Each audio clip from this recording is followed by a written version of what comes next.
Thank you, Mr. Zheng. You were talking about Hong Kong and the relationship between Hong Kong and your company's development. One is that Hong Kong give you the advantage of financing and the market information that help your company's development. I want to know that from your experience in your company, so you got financing from going public in Hong Kong. But you said besides going public in Hong Kong, is that you hope to be able to refinance in Hong Kong, and Hong Kong would have some different operation than that of in mainland China. So when you look in the future, because China may have some new development, new measures after it opens up. So what are the benefits you can still gain from Hong Kong to help you to refinance in the future? In fact, that I think China's market, even though that it may have a lot of development, it has so many issues. It has a great, vast market. But then the thing is that you still need a lot of money to develop yourself in such a vast market. So if our company were to finance in China, we still need to have a long time to go through that. Hong Kong has already been an existing international market. It has accrued a lot of financing vehicle here and lots of volume in funding. So as long as our projects and our brand is recognized by the investor, we will still be able to get the refinancing effectively in Hong Kong. Thank you. I don't think Hong Kong would lose its competitive edge because in China, no matter how it's developed, we can see that renminbi become more and more important. And it's more convenient in the conversion as well. Even so, we still think that the financial infrastructure in China is still relatively unhealthy. We can see a lot of challenges appear in the course of its development. It may create some more measure that allowed the investors more convenience. However, it may still create some kind of unstable development for the financial market. So I think that no matter the next 10 years, 20 years, or 50 years, we are still in this moment of observation. We don't know when they can complete the whole reformation. So I think that if Hong Kong, if it can achieve the Hong Kong standard, I think it would take at least another 15 to 20 years. I don't think Hong Kong will lose its position. I think Hong Kong should more proactively position itself to help businesses from China to create this financial platform for the mainland business. Because I think a lot of the enterprises in China, particularly the SMEs, it is very difficult for them to get financing in China. So if they can get financing in Hong Kong to help them to develop their companies, their products in mainland, I am sure that Hong Kong should continue to assume its unique role to help to create this financing platform for the SMEs in China.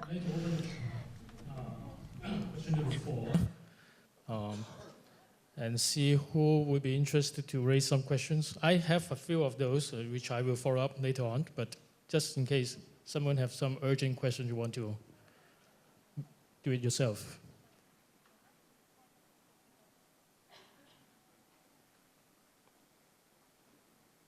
Someone? Nope. Okay, George again. Thanks. 这实际上不是个问题的。This is not a question. I thank both of you to share with us some very meaningful thought and information. Your companies and you have developed greatly. I particularly like what you said about James, your story. 拥护之路，这是最好的口号。Your motto. We Hong Kong Association Federation. We hope to use your motto as well. But that could be patented. Yes, I think that we need to keep moving. We need to keep on moving. Yes, it is very good. Let me just do some follow-up question on Mr. Zheng, because I have a question here asking, besides basketball shoes, does ANTA emphasize also on other sports such as golf, jogging, tennis? Actually, we are not basketball brands. We are comprehensive sporting goods brands. I just raised example of basketball shoes. So we also, you look at the celebrity, the sports celebrity we endorsed. We actually, the biggest category for us is running. Then we have training, cross training, and the tennis is very important for us. And then we also have basketball. Golf shoes, our Fila brand got the golf shoes. So ANTA doesn't have, so it doesn't matter. As long as the Fila got, it's fine. So we have a different focus. I mean, Fila is more fashion, sports fashion, and golf driven, and ANTA is more authentic sports driven. Let me follow up with my second question. 我刚才讲了，就是 My second question, the domestic Chinese company comes to Hong Kong because they want to be able to finance in Hong Kong and also to get market information to help them to develop their market internationally, to gain very rapid market information.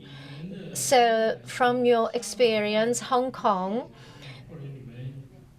based on your own experience, what would be the unique advantage of Hong Kong give to your company?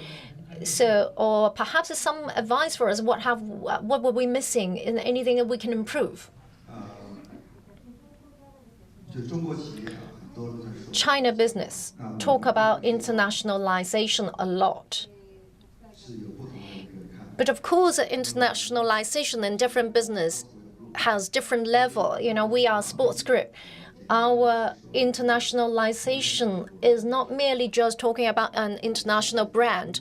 We're talking about that our group need to be globalized. And this is our strategy. Our strategy is important to us. We hope that in the future, we could have more brands such as Fila under our brand family.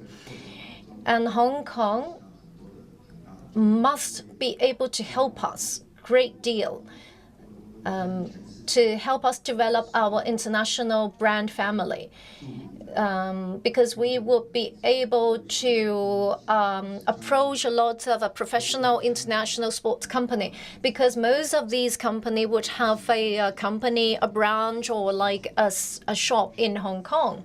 So to us, we go public in Hong Kong, we will be able to receive a lot of industry information, and we will be able to get real-time information. So therefore, we can appropriately position ourselves and to create dialogue, conversation with other sports rounds as well. I hope that the audience here, if you see that we have more than 5 billion of turnover, And we are also in the position to look for a partner. So perhaps in the future, you can talk to us, or perhaps that you can work with us and partner with us. And so that we could actually create more international brand. Thank you. In fact, since 2009 went public in Hong Kong to date, our company not only talking about internationalized, it means that not only our product goes abroad, more importantly, we will be able to have more financing a vehicle, a platform, in international platform and international vehicle. We will be able to make use of these professional vehicles and professional institutes. These institutes are more than that of in China, and these are the financial institutes from the world. So if we need to be internationalized, we need to get international information.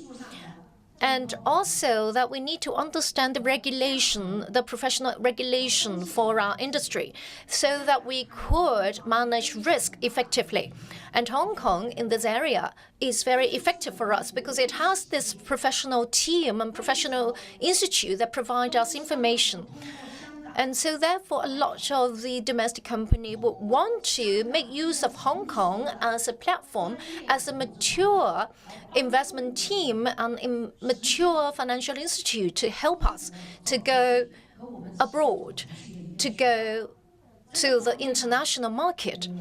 I think that I sincerely hope that I would have the investors in Hong Kong, financial institutes in Hong Kong can work with us to help us and to go abroad.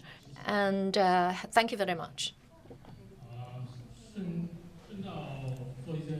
So let's do some advertisement. Our Hong Kong TDC, we have a lot of service provided to Chinese companies. If you are interested, if you want to go to visit some of the factories and companies overseas, and please talk to us. Any other questions from the floor before I get one more question tabled? Okay. My third question here is about R&D, which many people believe Hong Kong have a little role or minimal role to play, but I just want to ask whether they see the same. 很多人看香港，比如说刚才 A lot of people think that Hong Kong's advantage is lying in financing and the market information. However, a lot of people don't think that Hong Kong has any advantage in R&D. We did not have our own R&D, our own technologies. So I know that both of your companies emphasize on R&D. You have your own patented technology, your patented products. So I want to know that, do you think Hong Kong cannot contribute anything in the area of R&D? Or do you think we could have the advantage here as well? In fact, if you're talking about innovative technology, Chinese company hope that Hong Kong, for example, our Chinese patent, Chinese technology patent, we hope that we could have more strengthened service provided by Hong Kong. For example, if we need to register our trademark, how do we register our trademark in Hong Kong, and how do we go about it? I think that Hong Kong need to advertise it a little bit more to help Chinese company understand how to register the trademark or to register the patent in Hong Kong. And we need to know that Hong Kong would have great support patent registration, trademark registration. That will be the core competitiveness of Hong Kong. I think Hong Kong's R&D has a lot of room, can help Chinese listing companies, because Hong Kong has great universities and has great research and development team talent. You must have the professional, a specific department to engage in the sports R&D. So I think that if you would have some news or some kind of industrial product that coming from your own R&D, that you let people know. And I think, and then also that we have sports apparel as well. I think Hong Kong has a lot of product, your own research product in the sports apparel area. So I think that we could actually work together in the future, and we could maybe make use of TDC as a platform to find some design talents in Hong Kong to help us in developing more of our own product, and that'll be great, because I think that such talent is rather like a shortage in China. We hope to find more talents here in Hong Kong. And several days ago, we were talking about trademark registration. You were absolutely correct. Our trademark registration is not the same as the registration of trademark in mainland China. It doesn't mean that you register in China, then you have the automatic registration in Hong Kong. So we observed the Madrid Treaty. Once that you are the member state of Madrid Treaty, then you can once that you register in one of the member states, then you would already automatically enjoy the trademark registration in other member states. And China was the member state of this Madrid Treaty, but Hong Kong was not. So we realized this is a problem for us. We need to have the bilateral treaty with China on top of this Madrid Treaty, so that we could recognize the trademark registration in either country. And I think perhaps that we should actually join the Madrid Treaty under the umbrella of mainland China. Perhaps then that maybe that can solve that problem as well. But it takes time. And another question is that because you have different product aiming at different market, and also have different target consumer. But from your company in China, apart from the first-tier cities, what other cities is your potential market in China, based on your own industry?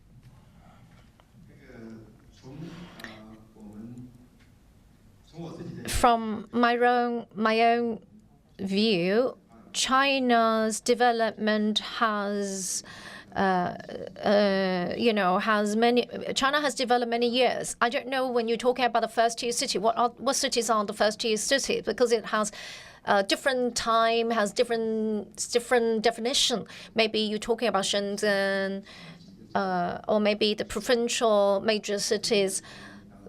Those, of course, would be the most significant cities in China. But I think that I will target my own company in those third and fourth tier cities in China. I think those cities are the most vital, energetic cities. Because those people, the people living in those cities, their income level is going up, and they have a higher level of disposable income, and they are rapidly entering into the middle class. So I think they need a lot of products. And we are very optimistic about those cities. In fact, I think that they need more consumer goods. Their need to consumer goods would be more than that of the first-tier cities. I think that maybe there are at least 100 of these third, fourth-tier cities. So maybe a lot more middle size, a smaller size of city. Maybe they provide a lot of development potential as well. I think this kind of a mid-level city would give us a lot of opportunity. I think your question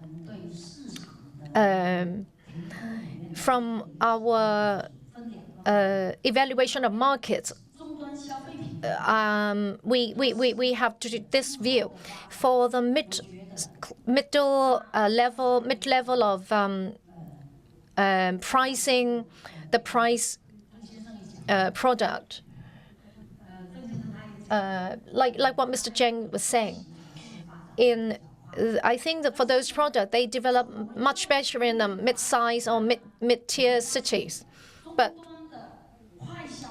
I think if it is for the rapid sale product, I think that these are the products would go for the central China, western part of China, because a lot of the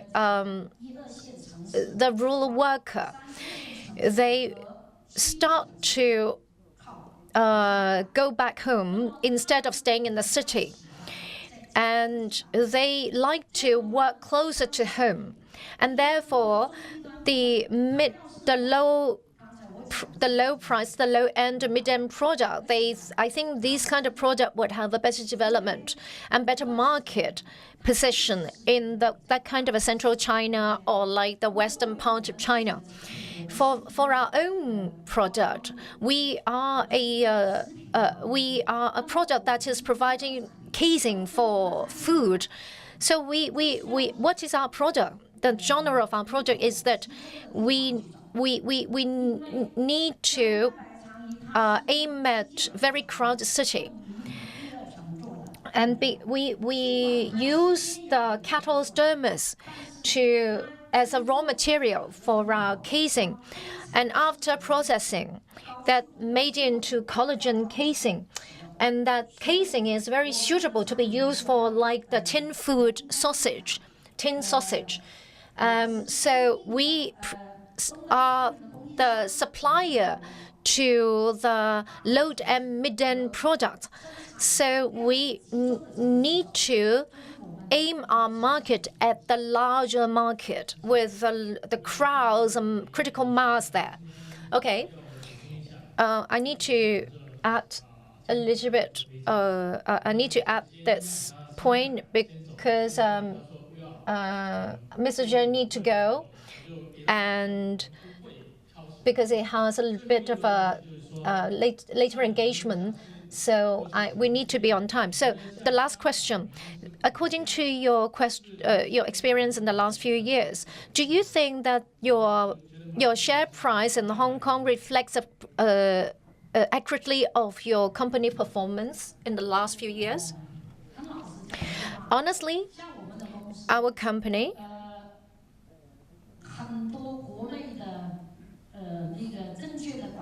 a lot of the Chinese financial people told me that our profit margin and also the market cap and also our capability of innovation, the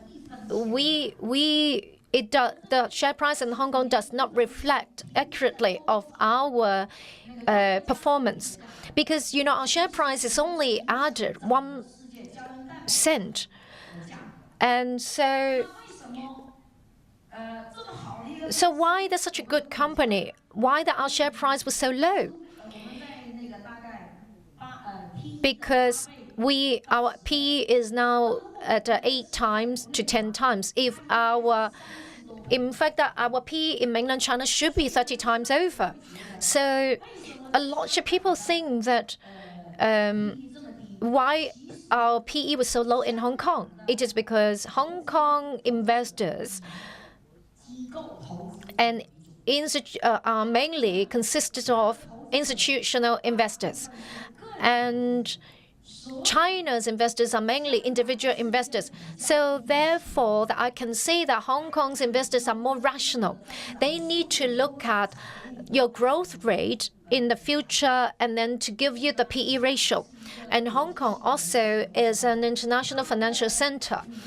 Its share price would be affected by the market activities. That is why sometimes the PE ratio could incline to be low. And China's financial market is not altogether opened up. It is a protected market, and in fact, there is no margin call either at the moment in China. So it is a different market system. So you need to know what do you need as a company. Do you need the high or low share price to reflect your company's performance? So I think we don't need that. As long as we have the financial capability and there is this financial vehicle to support us, to help us to create more of the financial activities, then we think it's a great thing. 10 months ago, if you ask me, I would say that the share price is altogether too low. But if you ask me whether our share price in Hong Kong is inclined to be low, I think maybe slightly low than it should be, slower than it should be. Because I was looking at a comparable company in Singapore, because why do I compare Hong Kong with Singapore? Because every time when I am looking at the company's performance, I would compare our own company with some other company in another country with a similar kind of size, And I compare our company with Under Armour in the United States. The market PE is about 57 times, and our PE is about 19 times. So, after I introduced to you about our company, and I think Hong Kong investors should actually be more positive about the evaluation of our company. In fact, that we have already financed 3 times in the past, and yet we have already paid out dividends like 5 billion renminbi. So we should actually have a very good dividend paid out, and we should have a better PE evaluation. Even though that we are not 57 PE, we should have 30 PE. Well, I think you are already very good. Do you know 2014? We paid 70% of our net. We paid out 70% dividend of our net profit. Do you know that we still very low? But then the comparable company in the UK, their PE is 24. We were just much lower than that. So we need to work harder to get a higher PE. Okay. Thank you. I'm sure that.